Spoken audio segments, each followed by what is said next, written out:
Conozco Bolivia.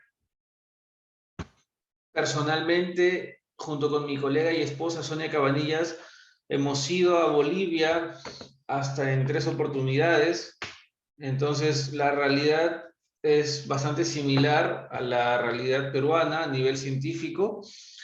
Hay países en la región que sí están un poco más adelantados, por ejemplo, el caso de Colombia, en cuestión de detección de mentiras y credibilidad del testimonio. Colombia es un país bastante adelantado, pero nosotros no nos quedamos atrás. Decíamos ayer, por ejemplo, que la detección de mentiras y la credibilidad del testimonio como tal está relativamente desfasada, y muchas veces nos toca hacer el trabajo de, se podría decir, de psicoeducar a los fiscales, a todo el aparato jurídico, a todo el aparato legal sobre cómo hacer credibilidad del testimonio. Estamos bastante limitados según los puntos de pericia, por ejemplo. Vamos ahora a estudiar algunos de los indicadores más sobresalientes en detección de mentiras. Uno de ellos tiene como nombre microexpresión facial, así como lo escuchan, microexpresión facial. Muy bien, voy a llegar a la diapositiva. Gracias a todos por haber confiado en Académica y Académica a través de nosotros para dictar este curso, técnicas de entrevistas para la detección de la mentira y evaluación de la credibilidad del testimonio. El día de hoy yo voy a empezar dando una síntesis, y luego mi colega Sonia Cabanillas va a tocar el tema quizás por la mitad del tiempo del día de hoy, y luego yo voy a culminar. La síntesis es la siguiente. Hemos hablado acerca de lo que tiene que ver con criterios para definir la mentira. Puede ser muy teórico al inicio, sin embargo, es muy importante entender que cuando argumentamos que alguien miente, lo hace porque existen estos 3 criterios para una definición de mentira. Estos siempre tienen que estar reunidos en una conducta: la conducta deliberada, edición mental y despistar. Las 3, no solo 2, no solo una, hacen la mentira. Las 3. Pusimos un ejemplo dentro de los parámetros para detectar mentiras, en donde empezamos a diferenciar falsedad, mentira, sospecha, engaño. Una de las leyes que nosotros pudimos estudiar es la ley número 5, que dice: se puede decir algo falso sin mentir. Aquí nosotros tenemos en esta diapositiva una lista de autores, porque ayer me estuvieron pidiendo autores que puedan reforzar las solicitudes, por ejemplo, de hacer pericias únicamente en el testimonio. Acá tenemos una lista de autores que podrían reforzar la explicación de la importancia de hacer una pericia en detección de mentiras y credibilidad del testimonio, distinta a lo usual, porque lo usual es hacer una pericia utilizando test psicométricos, utilizando test proyectivos. Para detección de mentiras y credibilidad del testimonio, los test son una herramienta ya desfasada de los años 90, que actualmente no entran en vigencia para realmente evaluar la credibilidad del testimonio. Esta misma se evalúa mediante la entrevista y mediante la experticia del analista. Tenemos desde Paul Ekman, Avinoam Sapir en Israel, David Matsumoto en Japón, Bela de Paulo en Brasil, Stu Dunn en Estados Unidos, Emi Cody en Estados Unidos, Milton Erickson, Brent Harvey, llevando la detección de mentiras al plano de la criminología, Sporer, que estudia algunos indicadores corporales en la detección de mentiras, Carlos Sirven, un mexicano que estudia un tipo de mentira en especial que se llama mixtificación. El último tipo de mentira dentro de todos los tipos de mentiras, el más complejo, el más difícil, ese lo estudia Carlos Sirven. Incluso en Google existe un inventario de mixtificación diseñado por él, que invito a que ustedes lo puedan buscar. Inventario de mixtificación de Carlos Sirven. Tenemos a Elizabeth Loftus, que estudia específicamente la relación que existe entre mentira, memoria y recuerdo. Dentro del recuerdo, 2 tipos de recuerdo: recuerdo operacional y recuerdo basado en las sensaciones, recuerdos sensitivos. Y hace una diferencia clara de cómo mienten las personas utilizando recuerdos operacionales. Pamela Meyer, que agrega otros tipos de mentira más. Floyd Houston y Carnicero, que ustedes la pueden ver ahí, son 3 agentes de inteligencia de Estados Unidos que tienen también otros postulados en la detección de mentiras. Por ejemplo, ellos hablan de los calificadores de percepción. Cuando escuchas que alguien dice, te lo juro por Dios, te lo juro por Diosito, y utilizan unas frases de este tipo orientadas solamente a la emoción, son generalmente frases típicas llamadas calificadores de percepción, que distraen la atención del analista hacia el lado emocional para que evite analizar al posible mentiroso. Tenemos a Giorgio Yanis, que explica los fundamentos neurocientíficos de la mentira. Por ejemplo, cómo cambia el cerebro y en qué zonas del cerebro empieza a gestarse la mentira cuando una persona miente por primera vez o cuando una persona miente ya en repetidas ocasiones. Y luego tenemos a Paul Václavic, quien nos da una de las grandes premisas en la detección de mentiras, que es la siguiente: es imposible no comunicar. Es una de las premisas más fuertes que él nos brinda. ¿Y qué significa que sea imposible no comunicar? Que incluso cuando una persona se resiste a hablar en una entrevista, podemos detectar la mentira. Así de claro. Una persona, por ejemplo, desarrolla algo que se conoce como mutismo selectivo. ¿Qué es el mutismo selectivo? La condición en la que una persona no emite palabras ante determinados temas, por eso mutismo selectivo. Paulo Václavic nos indica que es imposible no comunicar, incluso en el silencio comunicamos. Si es que nosotros podemos identificar expresiones faciales, movimientos corporales, que Sonia va a explicar luego a continuación, podemos identificar la mentira incluso en una persona con mutismo selectivo. Todos esos autores son autores que hablan acerca de la detección de mentiras, y no solo Paul Ekman y Avinoam Sapir. Por tanto, material bibliográfico para explorar existe bastante, con el cual nosotros podemos sustentar una pericia en detección de mentiras y credibilidad del testimonio de esta generación. Ustedes escucharán que yo repetidas veces estoy en contra de que se haga credibilidad del testimonio utilizando algún test psicométrico, porque nos hemos dado cuenta en el video de ayer de la madre china que toda la información valiosa de las congruencias o de las incongruencias las tenemos en la comparación entre las palabras y la parte fisiológica, lo que nos comunica el cuerpo. Pero eso lo podemos identificar siempre que nosotros nos encontremos observando al entrevistado. Si nosotros no hacemos eso y en lugar de observarlo estamos distraídos escribiendo, anotando algún tipo de información, pues en ese momento perderemos de foco esos indicadores. Por ende, es importante regresar a las bases de la credibilidad, que es el uso de la entrevista, la observación psicológica dentro de un proceso de entrevista. No vamos a poder detectar mentiras a través de una lista de chequeos, a través de un cuestionario, a través de un test psicométrico o un test proyectivo. Y solamente lo va a hacer alguien que esté formado y sea experto en la materia. Y para ser experto, yo ya les expliqué cómo se forma un experto. No es experto quien haya leído mucho. Un experto tiene 3 criterios para hacerlo. Primero, un experto en detección de mentiras y credibilidad del testimonio debe haberse formado en el tema. Eso es lo primero, y no con un taller o con una conferencia, sino con una formación de alrededor de 100 horas. Número 2, para ser experto, el segundo criterio es que la persona trabaje en el tema, trabaje con el tema, porque nosotros puede ser que nos formemos en muchas cosas, pero no hemos visto ningún caso en la realidad. Es requisito que alguien que se considere experto y quiera hacer credibilidad de testimonio tenga experiencia comprobada trabajando con el tema.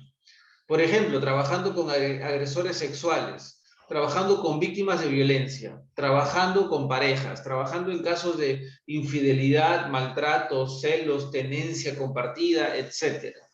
Si no tiene experiencia, entonces es una persona que solamente está ilustrada académicamente. Y tercer criterio para que alguien sea experto, que divulgue la información. Científicamente publique en revistas, publique en blogs científicos, en conferencias, en congresos acreditados, y que todo este conocimiento lo comparta y sea reconocido como tal. Y todos estos 3 criterios que los realice por un periodo de al menos 5 años, que es el tiempo prudente para que alguien goce de experiencia. Por ende, no cualquiera puede ser experto en credibilidad del testimonio. Y de esa manera ustedes, supongamos, en algún momento están en una especie de juicio y tienen enfrente a un perito que no tenga experiencia y se haya aventurado a hacer este tipo de análisis en credibilidad o detección de mentiras, estos criterios les van a permitir a ustedes discernir quién realmente está capacitado y quién no. Hemos hablado acerca de falsedad, sospecha, mentira y engaño. ¿Qué es falsedad? Todo lo que no se ajusta a la realidad. ¿Qué es sospecha? Un momento en el que encontramos una incongruencia. Una incongruencia es esta no relación entre las palabras y el mensaje corporal. ¿Qué es mentira? Ya lo explicamos con los 3 criterios para definir la mentira. ¿Y qué es engaño? Cuando la mentira tiene éxito, se transforma entonces en engaño. Ya conocemos todo lo que tiene que ver con la analítica de la mentira. Luego, hemos explicado correctamente que la verdad es gradual. No existen verdades absolutas en el testimonio de una persona. Sin embargo, se nos complica esto cuando tenemos solamente la posibilidad de hacer una entrevista. La versión o el testimonio de una persona puede ir mejorando, pero a través de una entrevista nosotros tenemos que ser muy atentos a hacer las preguntas correctas porque solo tendremos una entrevista. La veracidad es la capacidad que tiene el entrevistado de decir su verdad de la mejor manera, depende de él, de cómo lo diga. Una persona puede tener la verdad en sus manos, pero lo dice con una actitud nerviosa, temerosa, ansiosa, y puede ser que por más verdad que tenga, proyecte una actitud sospechosa. La veracidad depende de la actitud del entrevistado. La credibilidad es la opinión del analista que ha escuchado el testimonio del entrevistado. El analista le otorga credibilidad o le resta credibilidad a su testimonio. La sinceridad y la honestidad son 2 variables que se pueden estudiar después de entender las otras. Se dan cuenta entonces que ninguna es sinónimo de la otra. Sospecha, mentira y engaño, ya conocemos los conceptos, los tipos de mentira también, que son 7, y del 1 al 7 van de alguna forma empeorando. Cada vez más complejos son de analizarse o de propiciar la confesión de la verdad. También tenemos algunos riesgos que queríamos evitar. Expliqué el más importante, la reactancia. ¿Y cómo se forma la reactancia? Con entrevistas directivas. Si yo noto que el perito que está entrevistando es directivo innecesariamente, eso puede ser causante de reactancia. Y la reactancia es enemiga de la verdad. Cuando una persona entra en un estado de reactancia, no tiene las facilidades para confesar la verdad. Si un perito genera reactancia, es haciendo negligente. Yo lo puedo hacer notar en un contrainforme acerca de la destreza de ese perito para hacer una entrevista. Esto lo vamos a dejar, lo vamos a explicar al final. Bien, voy a dar paso entonces a Sonia para que explique una variable muy interesante a partir de aquí, que son los deslices emblemáticos, los indicadores fisiológicos. Muy bien, doy pase a Sonia para que ella continúe.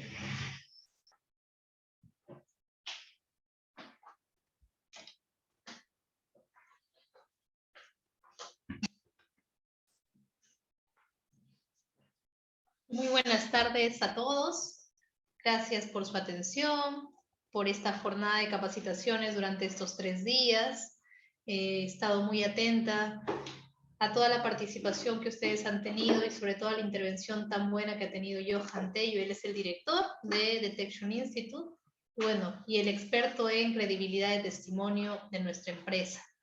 Así que todas las consultas, dudas que ustedes tengan en función a credibilidad de lo que desarrollemos el día de hoy, las irá resolviendo él como el experto, y pues yo me enfocaré en aquello que manejo, que son la descripción de esos indicadores fisiológicos bastante relevantes y bastante comunes en procesos de entrevista, de interrogatorio, incluso de conversación.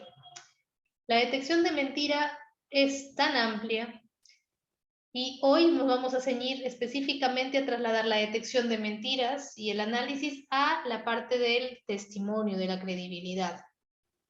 Pero seguramente cuando empecemos a describir estos indicadores, ustedes también recordarán si en algún momento lo han visto con alguien cercano, en ustedes mismos, porque recuerden, es imposible no comunicar. Y todos los que estamos aquí conectados hoy, pues en algún momento hemos sentido también incomodidad, fastidio frente a alguien, frente a algo. Y esto no se puede controlar. En algún momento se va a dejar notar. ¿Y quiénes van a notar estos indicadores? Ustedes que se están formando, que se están capacitando, como por ejemplo en este taller de estos días, los que somos analistas y tenemos más experiencia en el análisis de indicadores, y muchas personas también interesadas en el tema. Entonces, el cuerpo va a comunicar muchas señales de congruencia e incongruencia. Son muy importantes estas dos palabras porque esto también vamos a ir analizando en cualquier situación de entrevista. Si es que los gestos, si es que las palabras son congruentes. De pronto alguien nos dice, nos encontramos con alguien, hola, ¿cómo estás? Sí, me siento muy bien. Y vemos un dedo así, por ejemplo, que es el dedo medio el que está sobresaliendo. He allí una incongruencia. El cuerpo está contradiciendo lo que las palabras me están diciendo, como sí, estoy bien, me siento tranquila, me siento bien. Entonces, siempre vamos a tener estos dos indicadores o estas dos dimensiones como análisis cuando validemos un relato o un testimonio. La congruencia, entonces, vamos a imaginar un triángulo, va a componerse de 3 elementos. Por un lado, vamos a analizar la parte de indicadores fisiológicos que tiene que ver con el cuerpo. Ya no hablamos del lenguaje corporal, les explicaba Johan también anteriormente, porque es un término desfasado. Es un término que refleja solamente posturas, posiciones que se ha difundido ya hasta cierto tiempo atrás. O la famosa regla de Mehrabians, que de repente alguno escuchó o no. Mehrabians nos dice que hay que darle mayor importancia, como un 70 o un 80% a lo que el cuerpo nos manifiesta. Pero eso es un conocimiento bastante desfasado y en la actualidad, en detección de mentiras, le damos 50% de importancia al componente fisiológico y 50% de importancia al otro componente que son las palabras o el contenido del relato. Entonces tenemos el triángulo y por un lado vamos a analizar la dimensión fisiológica, en la otra esquina del triángulo la dimensión que está relacionada al contenido del relato y en la otra esquina del triángulo el contexto. No podemos solo centrarnos en los indicadores que voy a describir a continuación sin nosotros analizar con el contexto. Y cuando hablamos en el contexto, pues hablamos de una situación que es agradable o desagradable, si es una situación cómoda o incómoda, porque en función a ello también vamos a nosotros tener como una línea base de lo que se espera observar de esta persona, como por ejemplo analizaban el video de la madre china. Si analizamos el contexto, es un contexto de una situación difícil, es una situación negativa, es una situación donde hay un niño que está implicado, entonces no vamos a encontrar emociones agradables, ¿no? Nuestra línea base es un evento trágico, encontrar a un bebé en las alcantarillas, en el desagüe. Entonces las emociones que yo voy a esperar son emociones que están ligadas a la parte negativa, ¿no? De repente ira, de repente tristeza, desprecio, asco. Vamos a ver, pero no de repente encontrar a una madre que sienta alegría por esa situación. O cuando se refiere a su niño, pues exprese asco, por ejemplo, porque son ya emociones incongruentes con el contexto. Bien. Y sumado a eso también las palabras, los términos que van a ir utilizando. Bien, entonces recuerden siempre en todo análisis analizar estos tres componentes: dimensión fisiológica, dimensión del contenido del relato y el contexto. Para encontrar congruencias, si todo está siendo congruente, adelante, continuamos, no pausamos nuestra intervención. O incongruencias. Y cuando encontramos incongruencias, pues recuerden los riesgos que ustedes también han ido explorando, ver si esto es una característica individual y justo se ha manifestado, y si no lo es, decir, aquí hay una sospecha, aquí hay algo que no está siendo congruente, entonces tengo que profundizar. No es mi interpretación, en detección de mentiras nunca interpretamos porque eso se iría inclinando a la parte subjetiva y nosotros en detección de mentiras buscamos ser muy objetivos, no dejarnos llevar por nuestras interpretaciones, sino por lo que ya se ha desarrollado a lo largo del tiempo. En estos más de 55 años de estudio y profundización de la detección de mentiras.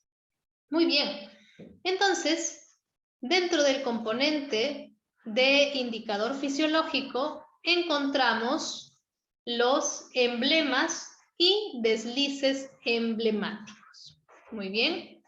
Los emblemas son los gestos, como ustedes lo pueden observar en la diapositiva, conscientes. Conscientes. Es decir, que yo voluntariamente voy a realizar un gesto de emblema que caracteriza que cuando yo realizo un gesto emblemático o un emblema, lo hago para que los demás lo entiendan sin necesidad de utilizar las palabras. Como por ejemplo, ¿qué tal, Sonia? ¿Cómo te sientes el día de hoy? ¿Qué tal en la mañana? Y yo elevo el dedo en señal de todo está bien, todo correcto, todo fluido. Todos lo entienden sin necesidad de utilizar las palabras. Entonces, el emblema es un gesto que también está en función a la cultura. Y en casi todas las culturas, el levantar el dedo, pues es señal de todo ok, todo muy bien, todo correcto. Si me vuelven a preguntar, imaginemos, ¿qué tal hace una semana? ¿Cómo estuvieron las cosas? Yo de repente no he sentido una buena semana y utilizo el dedo hacia abajo. Es un emblema que indica también no estuvo todo bien, las cosas mal. Sin necesidad de utilizar palabras, se entiende. Esa es la definición de emblema. Los emblemas son los gestos que sin necesidad de utilizar las palabras se entienden. El emblema está sujeto a la cultura. El emblema es consciente. El emblema lo realiza la persona porque ya no quiere utilizar las palabras para ser comprendida. ¿Okay? Entonces es un grupo de gestos que culturalmente se entiende sin emplear palabras. Sonia, ¿qué tal? ¿Cómo estás en la mañana? ¿Cómo fueron las cosas? Si yo utilizo la mano en señal así, uno entiende automáticamente es más o menos. Estuvo más o menos fluido. Y todo correcto. Pero el emblema, que también es bastante resaltante y que trasciende la cultura, es decir, que casi todo el mundo utiliza cuando se siente uno incómodo o una muy molesta o incómoda, es el levantar el dedo medio.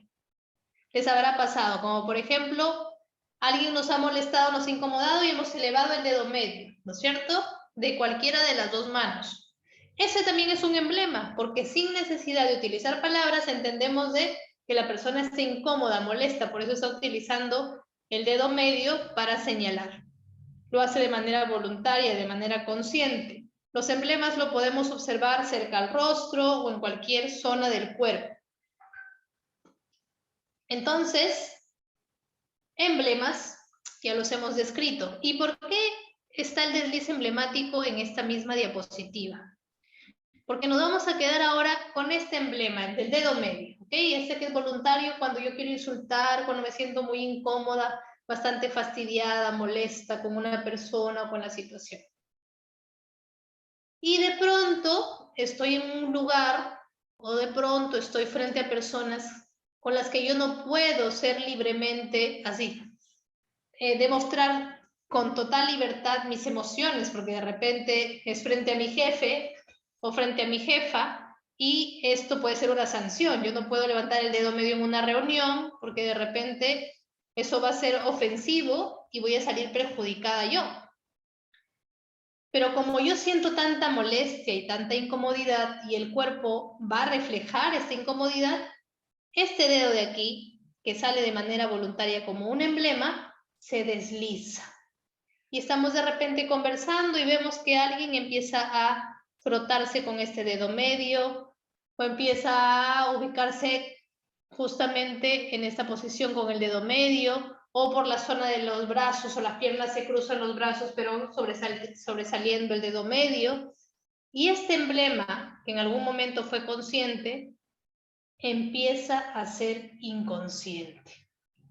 La persona ni siquiera se da cuenta que lo está realizando, pero es la forma de demostrar la incomodidad que estamos experimentando en este momento. Cuando veamos que alguien está conversando y de pronto utiliza en esta conversación el frotarse con el dedo medio, el estar señalando con el dedo medio, esto refleja una alta intensidad de incomodidad. Muchísimo. ¿Cómo vamos a identificarlo? Como ustedes lo leen allí, al sobresalir el dedo medio de la mano. Lo que era consciente cuando yo lo dirijo, cuando yo observo, deja de ser un emblema y se traslada a un desliz emblemático. Un desliz emblemático. Es bastante notorio, bastante común. Ojo, como es algo fuera de nuestro control, como es inconsciente, no va a estar toda la conversación ahí fija. Es algo que puede aparecer de manera rápida y también desaparecer con la misma rapidez. Bien. Vamos a ver ahora algunas imágenes para que noten cómo es tan común este desliz emblemático. Es un indicador fisiológico que señala muchísima incomodidad, bastante ocurrente, bastante común y que es una señal de muchísima incomodidad.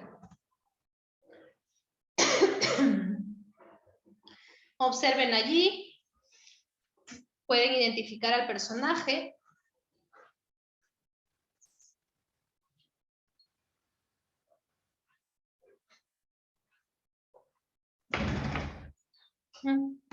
Está dirigiéndose a una comunidad específica de hispanos. No va a querer dirigir este gesto, ya que sabe que está siendo observado por muchísimos medios, por muchísima prensa a nivel mundial. Pero cuando alguien está incómodo, este desliz emblemático se deja notar, como ustedes pueden observar en esta imagen. Vamos a observar otra más.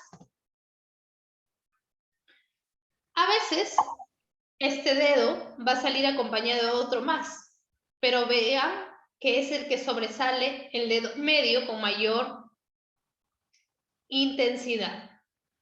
Desliz emblemático. Aparecen todas las personas que están experimentando muchísima incomodidad y que el cuerpo necesita expresar ello. Nuevamente, hablando de otro tema incómodo, sale el desliz emblemático. Fíjense que los ojos no están fijando su atención en este dedo. Es la diferencia con el emblema. Cuando tú diriges de manera consciente, porque quieres orientar tu gesto hacia la persona que te incomoda o hacia la situación que también te incomoda. Pero el desliz emblemático no. Fíjense, ese dedo medio puede ser algo así muy sutil o muy notorio a veces, pero es rápida su aparición y desaparición.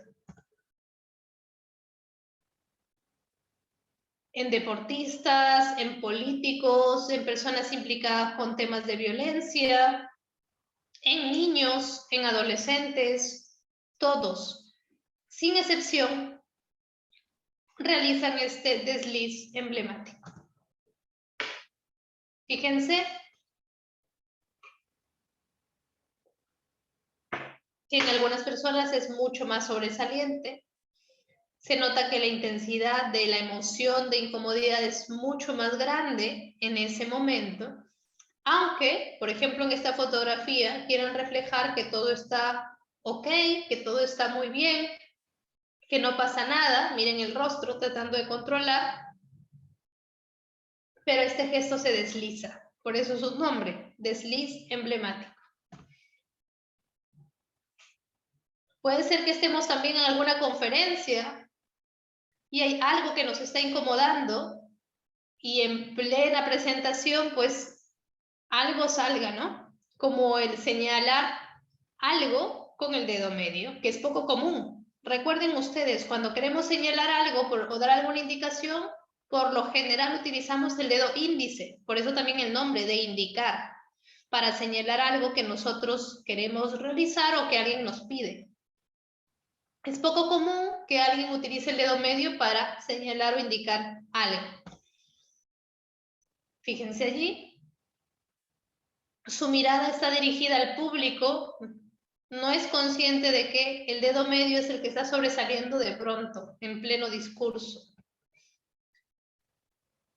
Puedes hablar de repente de temas personales, se pueden dejar atrás, notar como hijo, una palabra que está sobresaliendo en la pantalla atrás de este señor,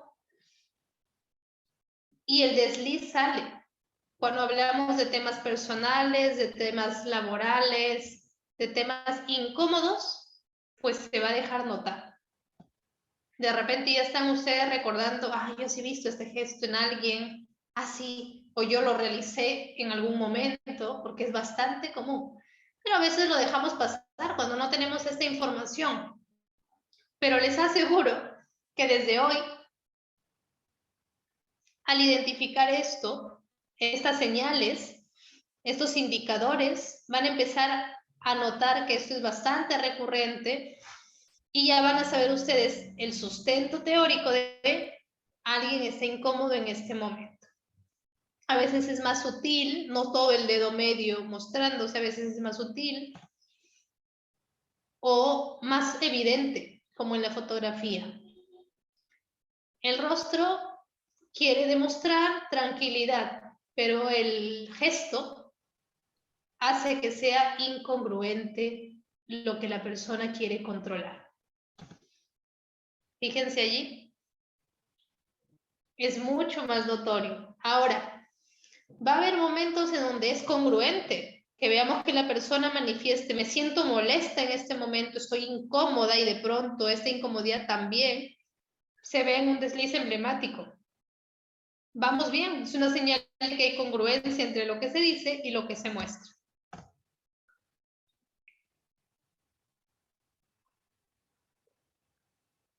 Observen allí un expresidente nuestro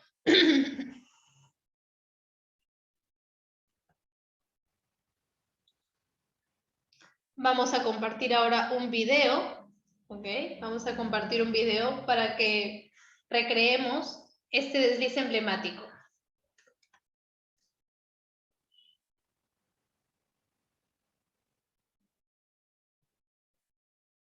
Un momentito, voy a compartir la pantalla.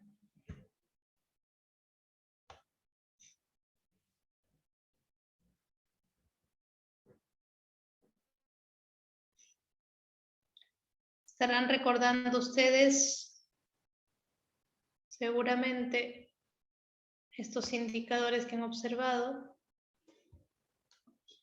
Estoy buscando el video.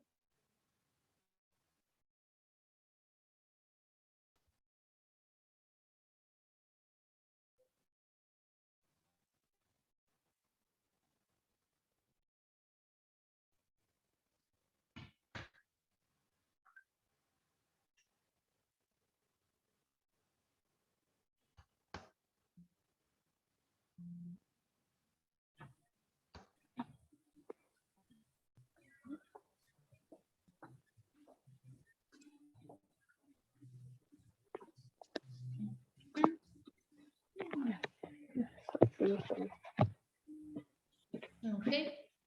De aquí continuamos con el video, que en este momento no encuentro el disco duro para no desconectarme.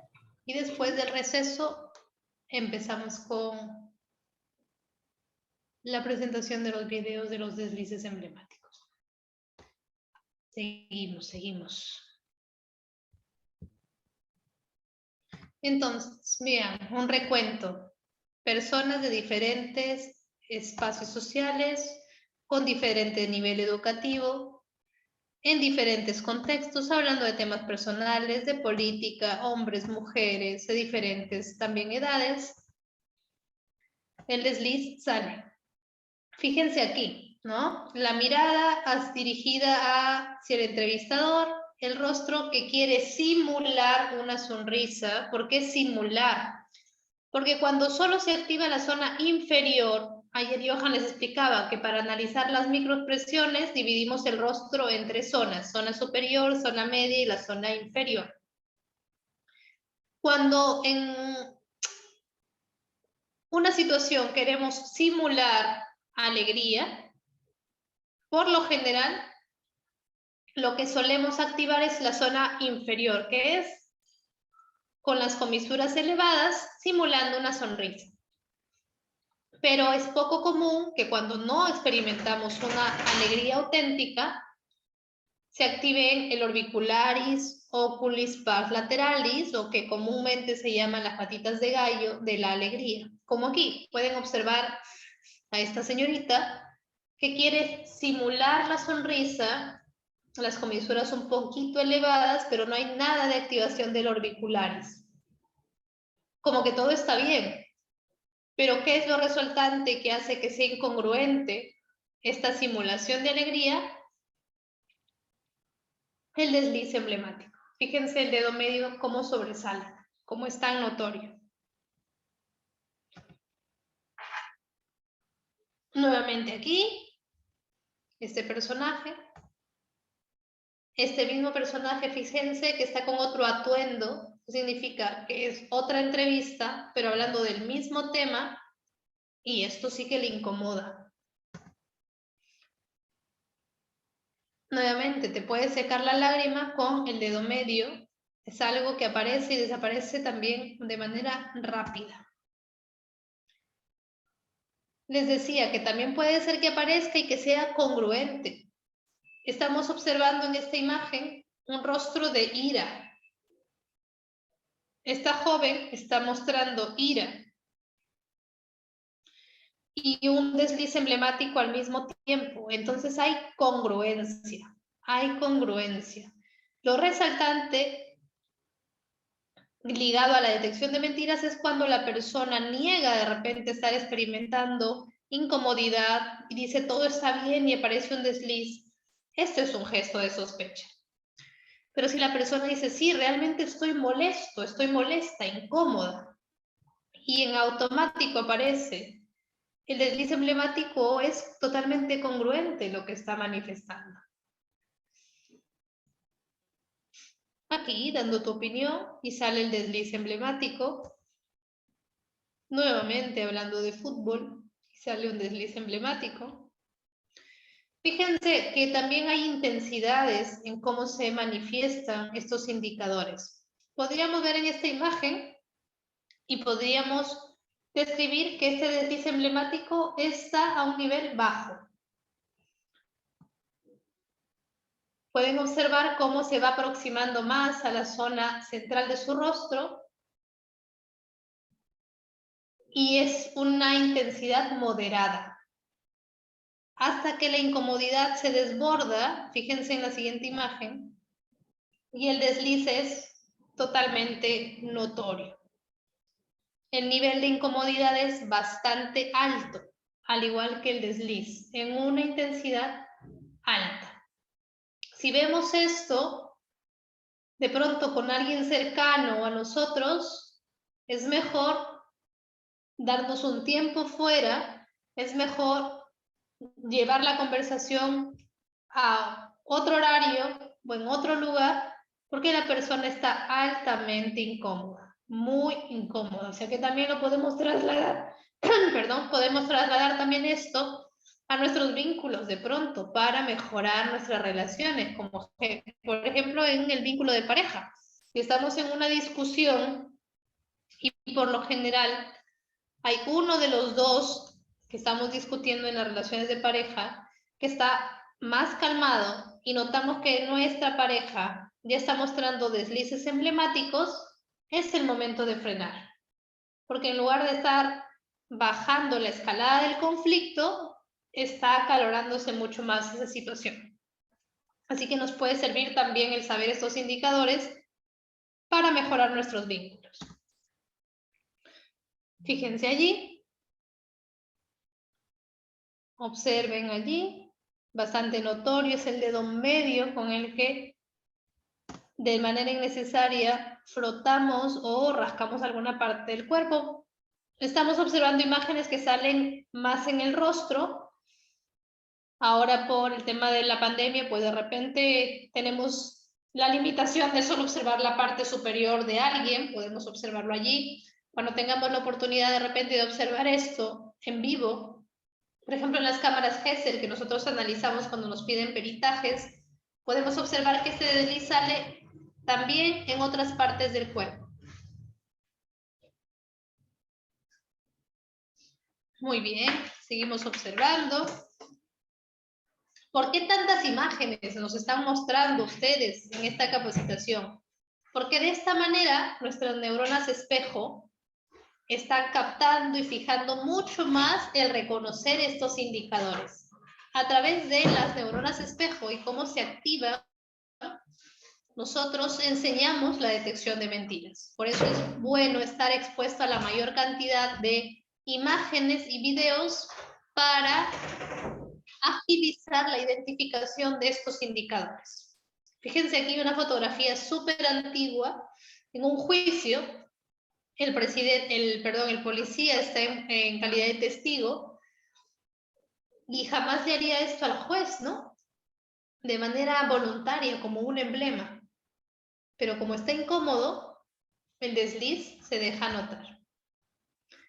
Ahora, hace algunos años atrás se transmitió a través del cable una famosa serie llamada Lie to Me o Miénteme en español. Él es el actor que simula ser como Paul Ekman, ¿no? Paul Ekman, el máximo representante del análisis de la detección de mentiras, el más marketeado y el pionero también en muchos indicadores como las microexpresiones faciales. Él fue asesorado por el mismo Paul Ekman para representar este personaje. Y cuando está hablando de la serie y algunas cosas que surgieron y cómo se fue sintiendo, incluso él, capacitado por el mismo Ekman, no puede controlar su sentir de incomodidad y deja notar justamente este indicador de desliz emblemático. Significa que por más que tengamos destreza en reconocer indicadores de mentira, y llevarlo de repente al análisis de la credibilidad del testimonio, o a entrevistas de pareja, o a terapia psicológica, o a cualquier rubro de trabajo que ustedes realicen, nosotros no podemos guardar estas emociones y este sentir auténtico. Nuestro cuerpo nos va a delatar. Si es que de repente nuestras palabras no nos delatan tan bien. Recuerden las dos dimensiones. Vamos pasando más imágenes. Eso es. Mucha incomodidad. Fíjense que el rostro se jala hacia un costado. Es notorio que aquí hay un indicador de desprecio en el rostro, sumado al desliz emblemático. Hey, mejor no sigamos con esa misma pregunta o este tipo de preguntas que a esta persona le incomoda mucho. Igual aquí, vean, desliz. En actores, ¿por qué es importante ver en actores? Porque ellos tienen cursos para controlar sus emociones hasta cierto punto. Pero el verdadero sentir no se puede ocultar. Es imposible no comunicar. Así que comunican su verdadero desprecio, su verdadera incomodidad, como aquí, entre dos amigas que se encuentran de pronto también. Su pareja también les puede hacer, su abuelito, su abuelita, su madre, su padre, tu hijo o tu hija, también pueden evocar estos indicadores, sí, porque a veces nos cuestionamos cuando estamos en estos cursos, ya nos ha pasado en detección de mentiras, es, sí, lo voy a observar en mi trabajo, pero yo dudo que esto suceda o pase en mi entorno, en mi familia, con mis hijos, y créanme que sucede. ¿Por qué? Porque todos sentimos. Y esto refleja incomodidad. Fíjense, para aquellos que de repente son docentes, también cuántos de sus estudiantes habrán por ahí estado con deslices emblemáticos. Eso es. Un rostro congruente, ira más desliz emblemático, más desprecio, totalmente congruente, desliz, desliz, desliz emblemático, fíjense, desliz emblemático. Muy bien. Hemos entonces hasta aquí abordado las imágenes de los deslices emblemáticos. Vamos a tomarnos unos minutos de receso, por favor, mientras también conecto el video para fijar mucho más esto que estamos aprendiendo. Ya saben, continúan aquí conectados, pero en unos 10 minutos retomamos las clases. 10 minutos de receso para tomar algo de agüita mientras que yo busco los videos. Nos vemos en unos minutos.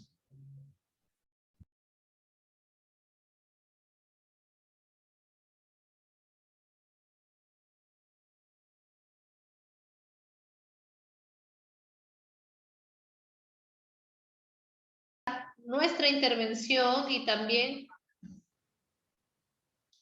la intervención que tuvo mi entrevistado, mi entrevistada. Si es que esto se hace siempre con un permiso. Nunca grabar a la persona sin previo aviso. Siempre con una carta de autorización para que la información pueda ser explorada, nunca difundida, ¿no? Sino para términos de analizar mucho más este relato que nosotros hemos captado en la entrevista. Bien, este es un indicador. A través del desliz emblemático sabemos que hay incomodidad. Es bastante relevante este indicador, sí, es bastante común, sí, desde ahora en adelante lo van a poder ustedes observar, van a fijar mucho más su atención en estos detalles. Siempre es el dedo medio, es inconsciente, es automático, es bastante contundente, sí. Cuando lo veamos, pues confiemos que esto es un indicador de mucha incomodidad. Ahora, ¿qué hacemos con esta información? Tenemos dos opciones, ¿no?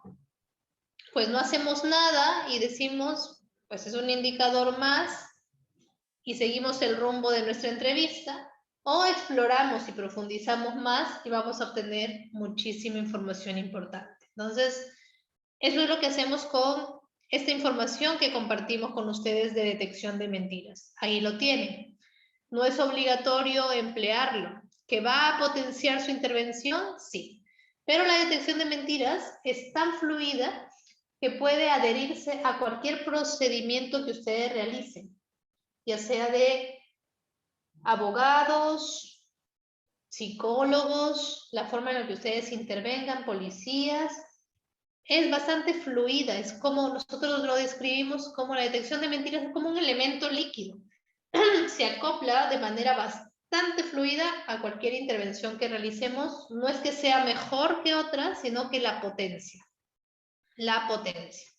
Bien, desliz emblemático y ya microexpresiones faciales. Ya conocen dos indicadores de los 68 indicadores de mentira que existen. Imagínense conocer 68 indicadores de mentira. ¿Cuánta información tenemos para conocer realmente lo que la persona puede estar sintiendo? No es que sea 100% infalible, toda ciencia tiene que tener su margen de error, igual la detección de mentiras, pero es bastante potente el conocer la mayor cantidad de indicadores.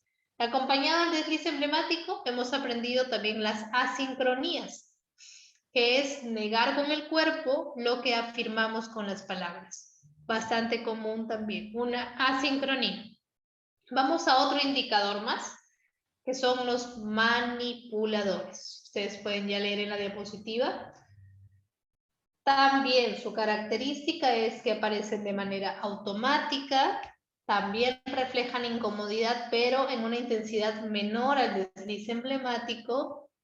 ¿Y cuál es la característica de estos manipuladores? Que es que vamos a ver que de pronto la persona estaba hablando fluida y empiezan a aparecer micropicores, como si te picara alguna parte del cuerpo de manera innecesaria. Puede salir en cualquier parte del cuerpo, no solo en el rostro. De manera como mágica aparecen estos micropicores, ya sabemos, reflejan incomodidad. Se llaman gestos manipuladores. A veces nos han preguntado, ¿tiene que ver con que la persona sea manipuladora? No, no tiene nada que ver. No nos dejemos llevar por el nombre, sino más bien la descripción. Es manipular de manera innecesaria el cuerpo, es hacer estas apariciones con todos los dedos de la mano o con el dedo índice, más no con el dedo medio. Es la diferencia con el desliz emblemático. Si vemos que lo que más sobresale es que la persona se está tocando alguna parte del cuerpo o rascando alguna parte del cuerpo con el dedo medio, es un desliz emblemático. Si lo hace con cualquier otro dedo en cualquier parte del cuerpo o toda la mano, es un gesto manipulador. Es la diferencia. Muy bien. Vamos a observar con imágenes esto que les estoy describiendo. Gestos manipuladores. Fíjense en el dedo, es el dedo índice el que se está mostrando. Justo frente a una pregunta, esto es parte de una investigación que realizábamos en Ecuador. Uno de los participantes voluntarios, si se fijan en el tiempo, que sale también en la imagen, en el 34 segundos de iniciar la entrevista, es decir, cuando recién estamos tomando datos generales para nuestra línea base, ya hay incomodidad. ¿Qué tenemos que hacer allí? Nosotros tratar de generar un ambiente ameno, empatizar más con la persona, ya que desde el inicio está entrando incómoda a la entrevista. Si nosotros dejamos pasar ese detalle, podemos sabotear nuestra propia intervención.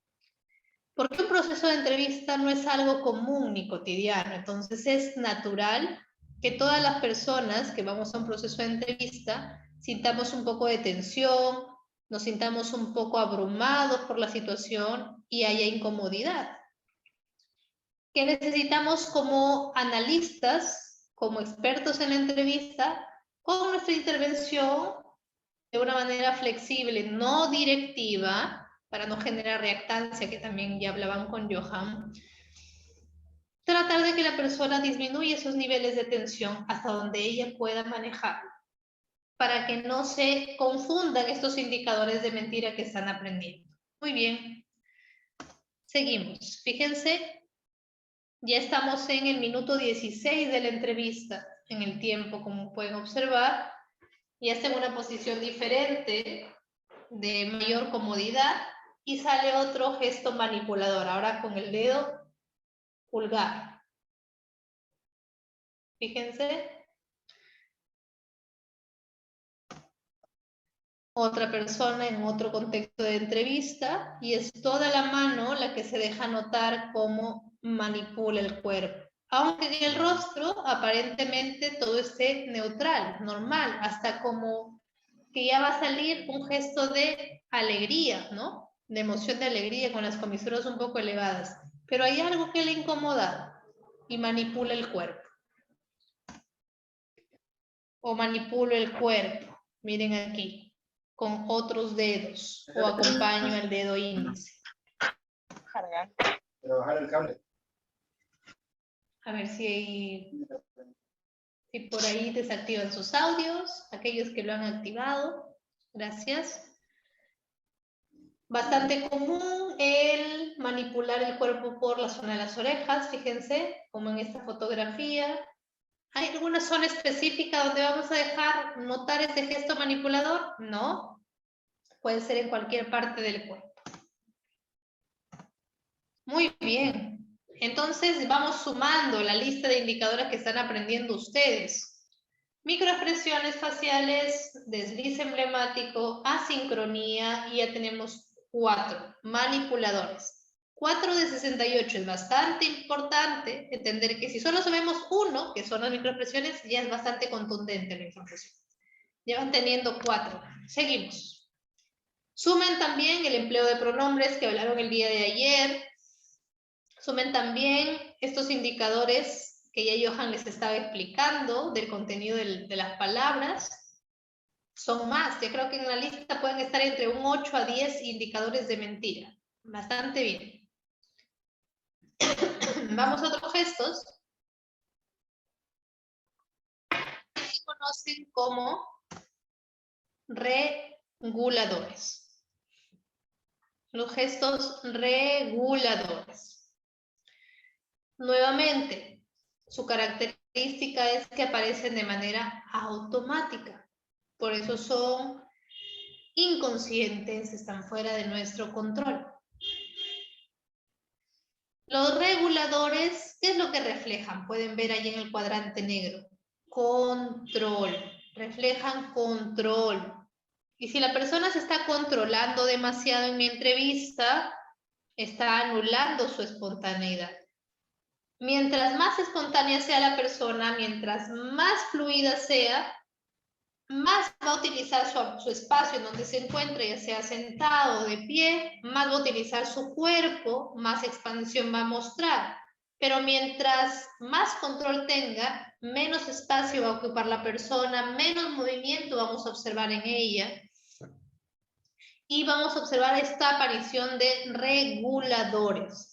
¿Cómo vamos a dejar notar esos reguladores?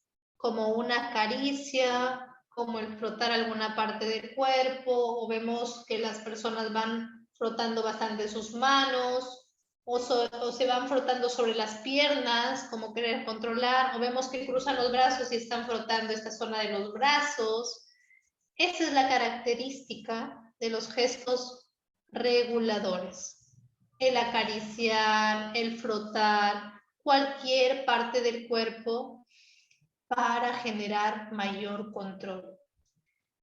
Por lo general, observamos estos gestos cuando ya la persona en la entrevista nota que tú eres un experto, nos ha pasado, nota que tú estás manejando la entrevista, que estás liderando bien tu intervención y que está ya apretado, está contra la pared, lo que le queda es confesar, pero no quiere hacerlo aún, y empezamos a notar que la persona empieza con mayor reguladores, incluso a variar su tonalidad de voz, a ser más pausado, a hacer más lento su discurso, porque trata de controlar aquello que está por desbordarse. Vamos a ver algunas imágenes también de reguladores para fijar mucho más este conocimiento. Fíjense, es un gesto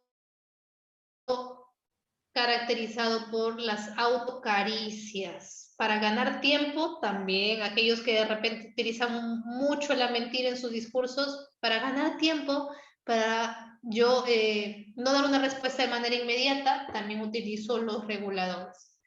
Como en la imagen donde está autoacariciando una mano y la otra. Este señor. Vamos a la imagen de la pareja. También se puede ver los reguladores en la presión que hacemos con los labios. Así, vamos hablando y vamos presionando los labios uno con el otro. También es un gesto regulador. O lo más común que es regular la tensión, el estrés que podemos sentir en las manos, como en la fotografía. Miren, los gestos reguladores en las manos, vamos respondiendo, es que estamos tratando de ganar tiempo, estamos más tensos en ese momento. Es el momento ideal para nosotros seguir preguntando. Si ya vemos que la persona en ese momento está con mayor cantidad de reguladores, que está contenida en ese momento, es como decir, lo tenemos atrapado o la tenemos atrapada. Vamos a seguir dando estímulos de preguntas para ver cómo sigue reaccionando. Seguimos. Y si le preguntamos, por ejemplo, ¿cómo te sientes en este momento? Y la persona te responde, sí, bien, todo tranquilo, pero sigue con reguladores, es un indicador de incongruencia. Sobre todo para aquellos que van a querer seguir manteniendo la mentira, van a querer sostener aún su relato, su discurso falso, el que te responda, sí, todo bien, todo correcto, mientras vemos reguladores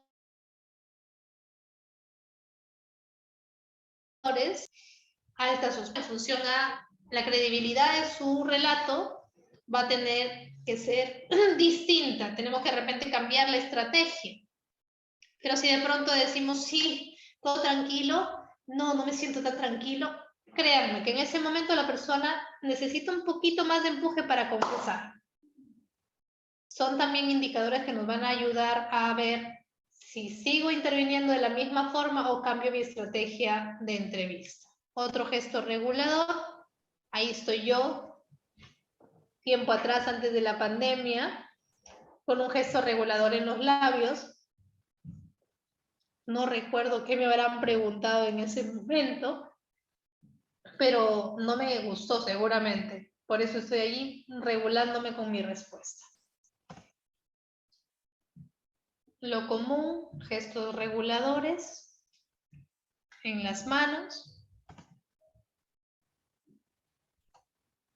Muy bien. Entonces, tenemos microexpresiones, desliz, manipuladores, reguladores. ¿Qué más? Asincronías, empleo de pronombres. ¿Qué otros indicadores fueron hablando con Johan? A ver, ¿quién quiere participar para que hagan su lista de cuántos indicadores están aprendiendo? Profesora, disculpe, buenas tardes. ¿Me podría volver a reiterar, por favor, el indicador fisiológico manipulador? O sea, ¿a qué se refiere esto? Claro que sí. A ver, ¿alguno de sus compañeros que quiera complementar antes de que yo dé mi apreciación? ¿Cómo entendió qué son los manipuladores?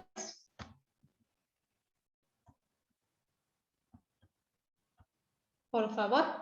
Si no, yo veo aquí quién puede ser.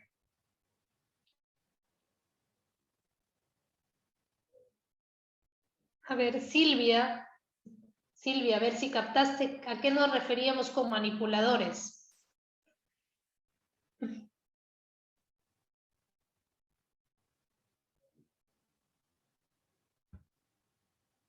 Hola, hola. No está por ahí Silvia. A ver, por aquí me sale Helen.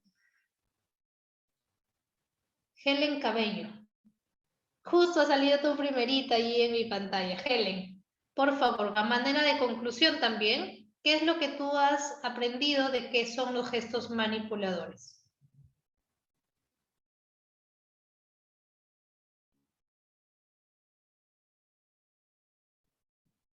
Hola, Helen. ¿Está desactivado tu audio? ¿No te podemos escuchar? No.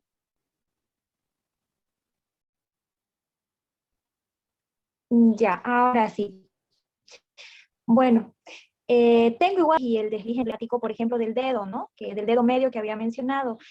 La única diferencia que vi que en los manipuladores utilizan como que los 4 dedos, ¿no? Para expresar la incomodidad que sienten. Y que eso no signifique que la persona sea manipuladora, algo así. Es lo poco que entendí. También, la verdad, tengo dudas respecto a cómo podría ser la diferencia entre los 4 dedos que menciona en los manipuladores y solo el otro dedo que mencionaría como un desliz emblemático. Muy bien, Helen, muchas gracias. ¿Alguien más que quiera complementar qué es lo que comprendió de los manipuladores?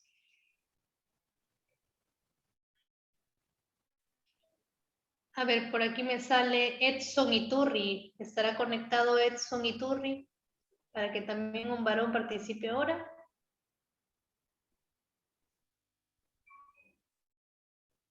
Creo que se han ido a comer todos a esta hora.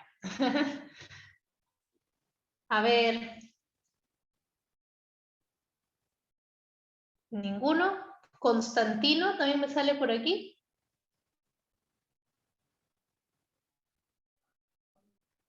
Sí, licenciada. Te escuchamos, Constantino. ¿Qué comprendiste tú sobre los gestos manipuladores, por favor? Va a disculpar, tengo un audio de fondo, tal vez no se aprecie bien el audio.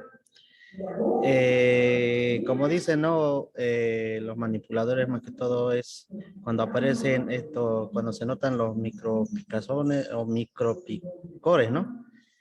El humano no está quieta, digamos, siempre está haciendo movimientos y tocando alguna parte de su cara, y eso sería, licenciada. Muy bien, gracias, Constantino. Bien, bien, bien. Bien. Los manipuladores son gestos que vamos a notar que la persona de manera innecesaria empieza a rascar el cuerpo. Lo va a hacer con un dedo, con toda la mano, como nosotros observemos que se manifiesten, pero no con el dedo medio. ¿Por qué? Porque si lo hace con el dedo medio, la persona de rascar, de frotar, eso es un desliz emblemático. Cuando utilizamos solo el dedo medio para señalar algo, para frotar algo, para rascar algo del cuerpo en el rostro, en cualquier parte del cuerpo, es un desliz emblemático. Pero si notamos que esto se deja ver con toda la mano o con el dedo índice o con cualquier otro dedo de la mano, eso es un manipulador. Refleja también incomodidad, pero esta incomodidad es menor a la que se está manifestando con un desliz emblemático. ¿Ok? Es un gesto manipulador. ¿Cómo vamos a dejarlo notar? Que de pronto la persona como si sintiera picazón en alguna parte del cuerpo, en cualquier parte del cuerpo, y empieza a justamente rascar esta parte del cuerpo, las piernas, los brazos, el rostro, como en estas imágenes. Fíjense, es un gesto manipulador el que su compañero, bueno, en este caso este señor que vemos en la imagen, está utilizando, que es con el dedo índice. Manipula su cuerpo, le empezó a picar en ese momento. Cuando le estamos haciendo una pregunta de cómo estás, cuál es tu nombre, y automáticamente aparece esta picazón o estos micropicores. Eso es un gesto manipulador. Fíjense aquí, otro gesto manipulador, lo está haciendo con otro dedo. ¿Ok? Fíjense aquí en esta otra imagen.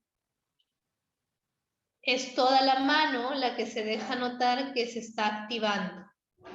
Refleja incomodidad. Incomodidad. O aquí, miren, presionamos de repente la ceja. No es solo en el rostro, las imágenes que les mostramos se ven en el rostro.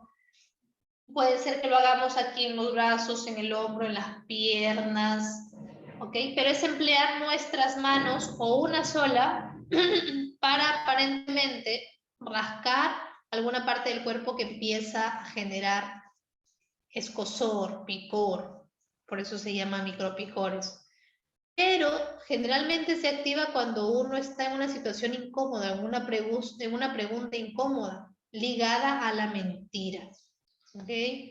Si tú te sientes bien y te preguntan cómo te sientes y digo bien, pues lo que voy a mostrar de repente es esto, la expresión de alegría y una expansión del cuerpo. Pero si yo no me siento bien y me dicen, ¿cómo te sientes? Bien. Sí, todo bien, todo está bien. Eso es un manipulador. No sé si se deja entender un poquito más. Helen, que tenía un poquito de duda, o el compañero que también preguntó al inicio. No sé si está más entendible ahora.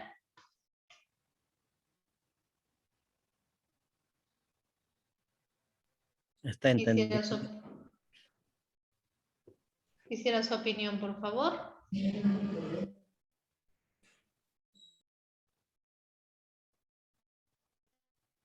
¿Quién participó, por favor? Helen, que también tenía un poco de duda. Si está más claro ahora. Doctora, Sí. una pregunta. ¿Y las personas que empiezan a sudar, eso qué se llama? Han visto con Johan los riesgos que debemos evitar, ¿no es cierto?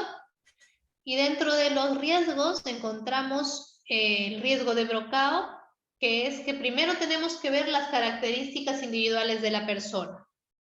Y de repente vemos a alguien que desde el inicio de la entrevista ya empieza a sudar, y es propio de una entrevista, porque la entrevista nos genera tensión, ¿no es cierto? Nos genera tensión, no es algo cotidiano, no todos los días estamos en entrevista.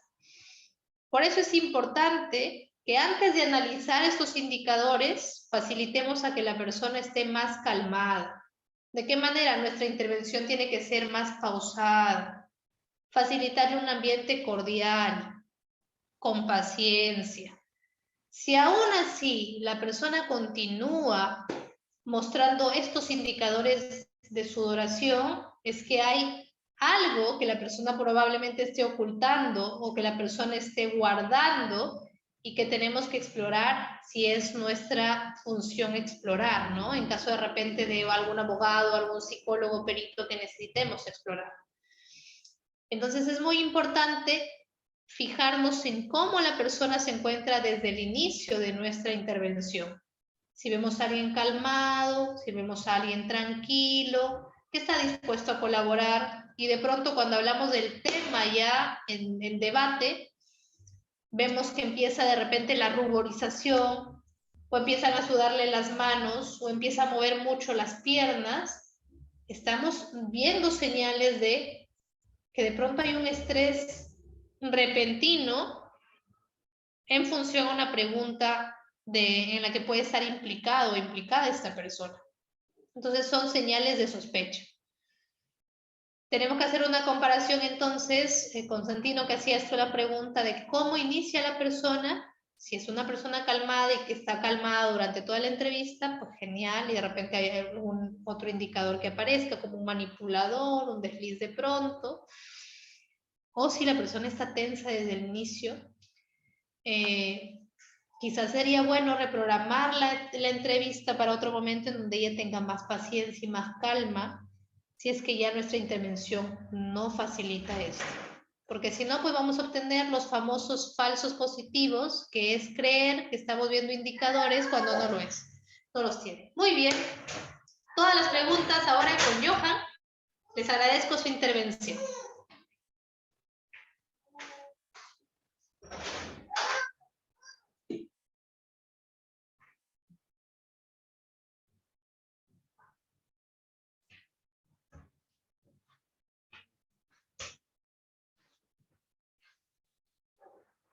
Muy bien, gracias por el cambio. Sonia está ahora con Ismael, nuestro pequeño. Estamos ahora continuando la capacitación. Estamos estudiando ahora los indicadores que están dentro de la categoría de indicadores fisiológicos, ¿no? Tenemos acá los manipuladores. Ya Sonia les explicó el significado de un gesto que tiene como nombre manipulador. Manipula sin necesariamente el cuerpo y eso refleja incomodidad. Muchas personas posiblemente hayamos visto esto de manera casi cotidiana. Sin embargo, no le hemos prestado atención. Cuando nosotros agrupamos todos los indicadores, por ejemplo, los deslices emblemáticos, manipuladores, reguladores, microexpresiones faciales, empleo de pronombres y toda esta gama de indicadores, supongamos los agrupamos en una sola entrevista, ya tenemos un bagaje mucho más fuerte para poder identificar una mentira.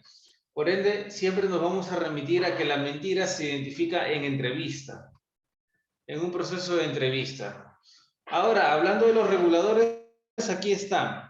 ¿Qué son los reguladores? Son otro tipo de gestos más. ¿Y a qué hacen referencia los reguladores? Son indicadores también que aparecen de manera automática. ¿Qué significa que un indicador aparezca de manera automática? Pues significa que nosotros no lo podemos controlar. Eso es lo que significa, que nosotros no tenemos control de este indicador. Por ende, si nosotros no tenemos control de este indicador, no somos conscientes de la aparición de este indicador. La persona que sí se puede dar cuenta es el analista, que es el que observa el comportamiento del entrevistado, apareciendo en él indicadores de los cuales él no es consciente. Esa es una ventaja para nosotros, porque somos capaces de darnos cuenta de algunas señales, indicadores, gestos o movimientos de los cuales el propio entrevistado no se da cuenta que aparecen en su cuerpo. Los reguladores, ¿qué significan? Son gestos de autocaricia. Vamos a ver unas imágenes. Por ejemplo, aquí, son gestos de autocaricia. Pueden ser en las manos, en los labios, de las manos a alguna parte del cuerpo, y tiene como finalidad, como su nombre mismo lo indica, regular una emoción, que en este caso es la ansiedad, que siente una persona en el momento que miente. Una persona en el momento que miente siente ansiedad, y esta ansiedad podría delatarlo. Y como una persona cuando se decida mentir no está dispuesta a delatarse, tiene que regularse. Por eso tú los vas a ver como la imagen. Cuando te responden que están tranquilos, se regulan frotándose las manos. Eso es incongruente, indicador de sospecha. Cuando una persona te responde algo y no está segura de lo que ha dicho, se lamen los labios. Ese es otro tipo de regulador. Si ustedes se dan cuenta, todos estos movimientos definitivamente los hemos visto, pero creíamos que no significaban nada. ¿De qué me sirve aprender esto para fines de credibilidad del testimonio? Repito, todo esto aumenta la certeza en el análisis de la credibilidad del relato que escuchamos de una persona. Nosotros no simplemente lo escuchamos, analizamos en base a estos indicadores. Conocer estos indicadores permite que yo tenga más certidumbre, se podría decir. ¿Qué significa más certidumbre? Más certeza al momento de valorar el testimonio. Ya no va a ser un testimonio que yo lo valoro casi intuitivamente, sino con mayor argumento. Y eso se puede argumentar en un juicio oral.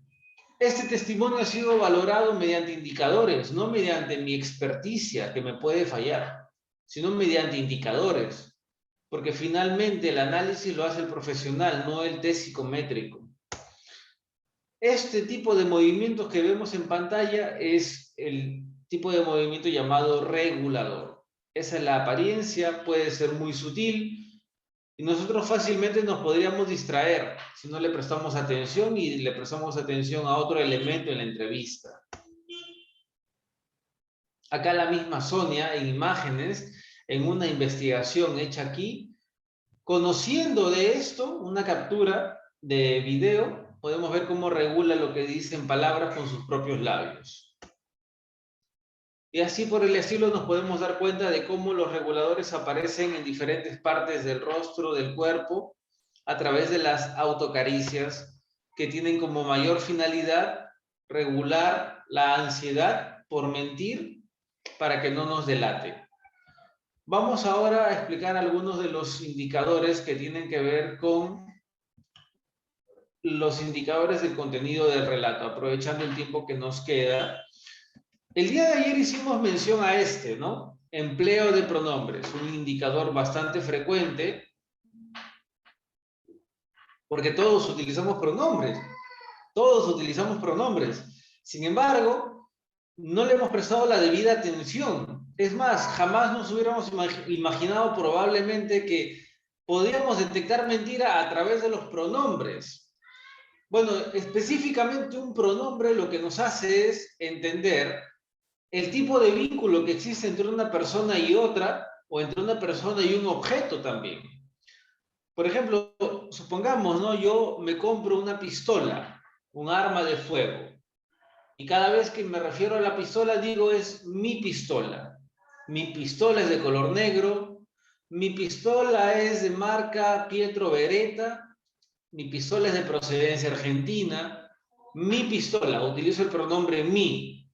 Pero si yo me quiero alejar de este elemento, porque de alguna forma siento estrés cuando lo menciono, por alguna razón debe ser que yo debería explorar, ya no diré mi pistola, sino escucharé que el entrevistado dirá, la pistola se disparó, el arma se disparó, el arma se perdió.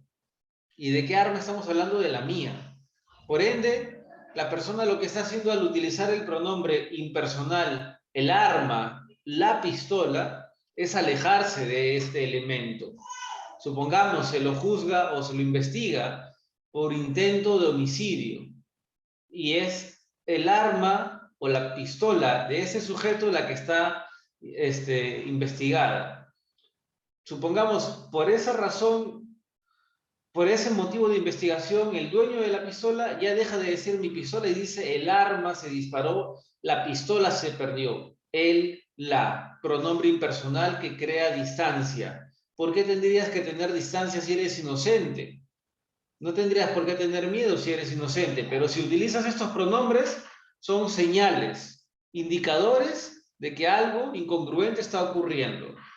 Deberías seguir diciendo mi pistola, mi arma, pero no lo dices. Dices el arma se disparó, la pistola se disparó, el arma se perdió, la pistola se perdió. Entonces, el hecho de que aparezca un pronombre incongruente ya no significa necesariamente que la persona esté mintiendo, pero sí es una señal de sospecha. Cada vez que yo encuentro una incongruencia, sospecho. ¿Y qué es una sospecha? Metafóricamente hablando, es una luz que parpadea que te advierte. Podría existir una mentira. Como dijo Sonia hace unos minutos, depende de ti. ¿Dejo pasar esta incongruencia y sigo entrevistando como si no pasara nada? ¿O me detengo y pregunto y hago una repregunta para profundizar por qué? Por ejemplo, en el caso de la madre china, ella en el video de ayer vimos que decía, me siento triste, y arrugaba la nariz evocando una microexpresión de asco, lo cual es incongruente. Si yo fuera el entrevistador, ¿qué hago? ¿Continúo la entrevista como si nada o me detengo y profundizo sobre la microexpresión de asco haciendo otras preguntas alternativas, haciendo repreguntas, etcétera? ¿Qué harían ustedes? Deben ponerse a pensar, particularmente después de este curso y conociendo estos indicadores, para evaluar la credibilidad, yo no puedo seguir como si no pasara nada. Al notar una incongruencia, es mejor entonces que yo me detenga y profundice en la misma. De esa manera, me sirve a mí la detección de mentiras. Al profundizar en el tema incongruente, tengo más certidumbre en mi análisis, más certeza. Bien, curiosamente nos sigue faltando tiempo. Como digo, ese es un tema extenso. Hubiéramos querido analizar muchas imágenes que hay aquí en la diapositiva para que vean cómo se ven las microexpresiones. Por ejemplo, aquí, en cada uno de los personajes podemos ver cómo un lado de la boca se va a un costado. ¿Qué microexpresión es? Desprecio. Por ejemplo, en esta imagen podemos ver cómo se frunce el ceño en este deportista. ¿Qué microexpresión está evocando? Ira. Y así en cada una. Por ejemplo, acá tenemos un grupo de amigos. Tenemos una mujer que está haciendo unos gestos con los dedos. ¿Qué emoción está evocando? Cualquiera diría alegría, y no es alegría. ¿Qué emoción está evocando? A ver, ¿quién desea responder? ¿Qué emoción está evocando la persona que está en la imagen? La mujer de la izquierda. ¿Quién se anima a responder a interpretar esta imagen?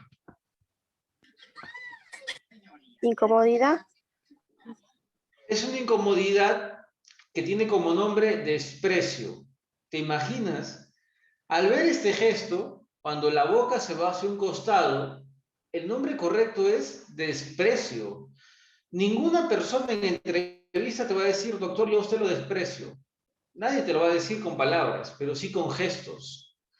Y cuando tú ves eso, vas a tener una idea más clara. Por ejemplo, a quién defiendes, si te dice la verdad, si falta entrevistarlo más a fondo, si realmente te muestra su verdadera personalidad.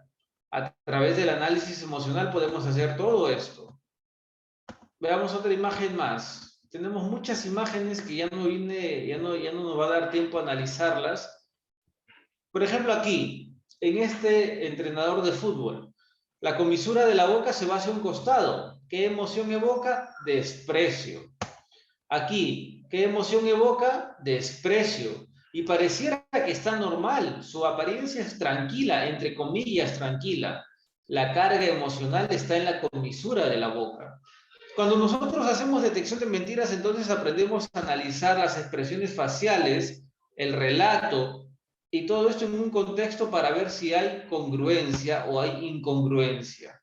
Por ende, entonces, nosotros lo que hacemos en detección de mentiras es analizar lo que ustedes tienen en pantalla, las 7 microexpresiones faciales para ver si son congruentes con el relato.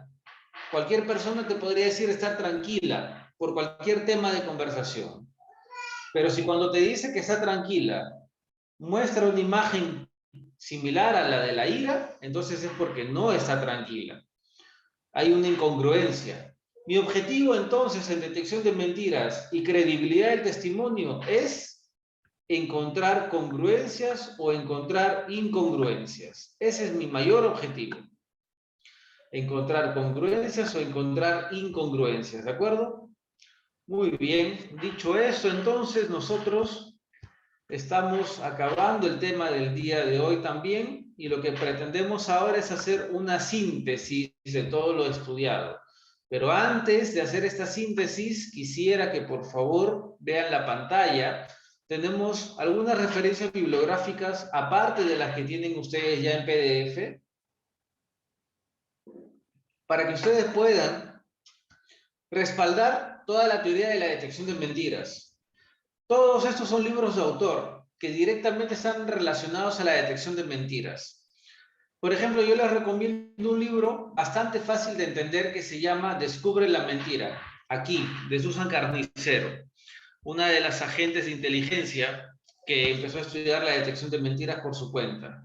Ustedes, supongamos, abocan acá a este libro, Descubre la mentira, lo consiguen. Es un libro bastante fácil de manejar y es una bibliografía que puede respaldar todo el análisis que ustedes vayan a realizar. Y así como ella, tenemos todos estos libros que nos van a ayudar en la práctica de la detección de mentiras. Recordemos que la detección de mentiras es una ciencia, no es una teoría nada más. Y tenemos muchos autores que han aportado a esta ciencia. Aquí tenemos a algunos de ellos. Por ende, para mí ha sido un gusto hablar con ustedes acerca de la ciencia de la detección de mentiras en la credibilidad del testimonio.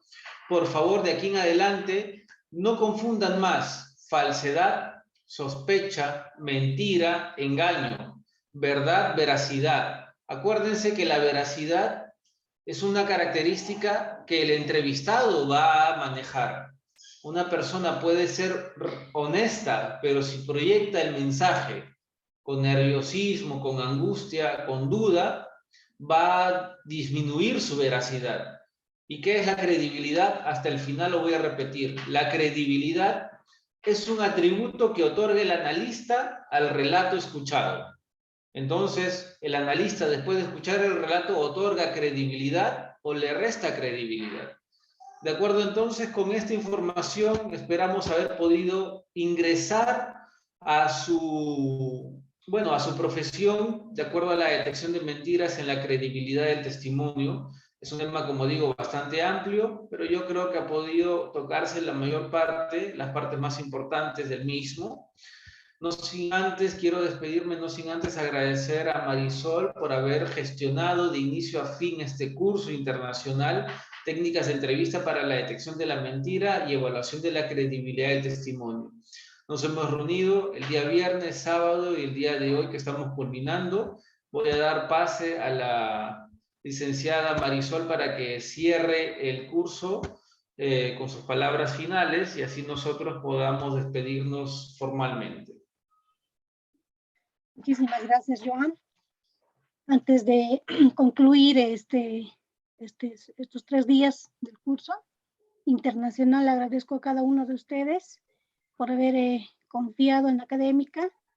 Bueno, pues hacemos el esfuerzo de realmente ofrecer una calidad académica.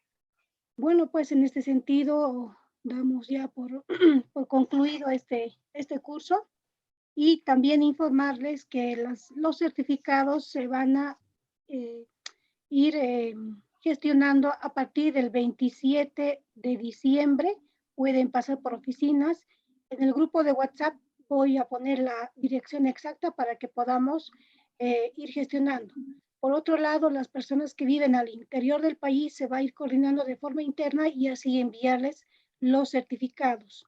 Bueno, pues con estas palabras, por el grupo de WhatsApp vamos a ir coordinando algunos detalles con relación a los materiales que ya se han enviado, están en plataforma y el video estos 3 días se va a editar y en el 27 de diciembre ya lo van a tener en sus, del 24 al 27 de diciembre ya lo van a tener en su correo electrónico cada uno de ustedes. Bueno, pues Johan, muchísimas gracias. Gracias a Sonia, muy agradecidos. Académica, estaremos nuevamente coordinando otras actividades para más adelante. Muchísimas gracias, Johan. Gracias a todos los participantes. Muy buenas tardes. Hasta luego, buenas tardes con todos.